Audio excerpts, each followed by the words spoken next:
சரி, நாங்கள் காலையில் வீட்டிலேருந்து 3:30 மணிக்கு கிளம்புனோம். இங்கே 4 மணிக்கு வந்தோம்.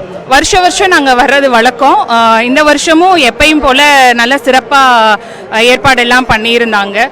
காவல்துறை ரொம்ப அழகாக செயல்பட்டுருக்காங்க. அவங்களுடைய ப்ரொடெக்ஷன்ஸ் இது எல்லாமே நல்லா இருந்தது.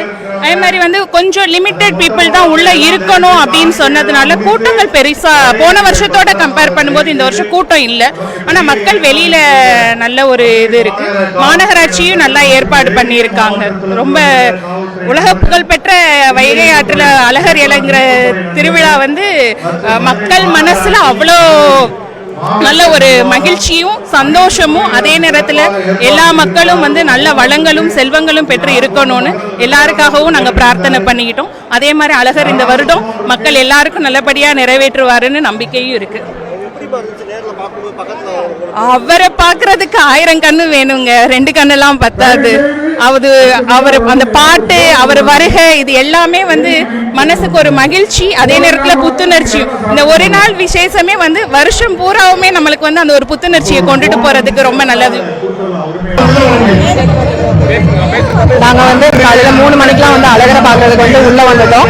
வர்ற வழியில் பார்த்தீங்கன்னா மக்களோட கூட்டம் பார்த்தீங்கன்னா சொல்றதுக்கு அளவே கிடையாது. அவ்வளோ லட்சக்கணக்கான மக்கள் அழகரை பார்க்கறதுக்கு நைட்ல இருந்தே இங்கே தங்கியிருந்தாங்க. நாங்கள் அழகரோட கூடயே சேர்ந்து வந்த வீரராகவ பெருமாளோட ரொம்ப ஆனந்தமாக இருந்துச்சு.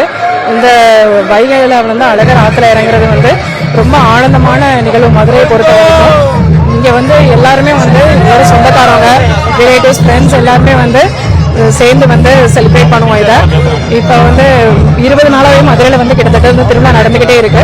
மீனாட்சி திருக்கல்யாணம், தேரோட்டம், இப்போ அழகர் ஆற்றுல இறங்குறது அப்படின்றது எங்களுக்கு ரொம்ப சந்தோஷமான நிகழ்ச்சியாக இருக்கு. இது எப்போ வரும் வருஷத்தில் அப்படின்னு சொல்லிட்டு நாங்கள் எதிர்பார்த்துக்கிட்டே இருப்போம். இது வர்றப்போ எல்லாரும் ஃப்ரெண்ட்ஸு, ரிலேட்டிவ்ஸ் எல்லாரும் சேர்ந்துருக்கிறப்ப ரொம்ப சந்தோஷமாக இருக்கும். என்னோட நேம் சுமதி. நான்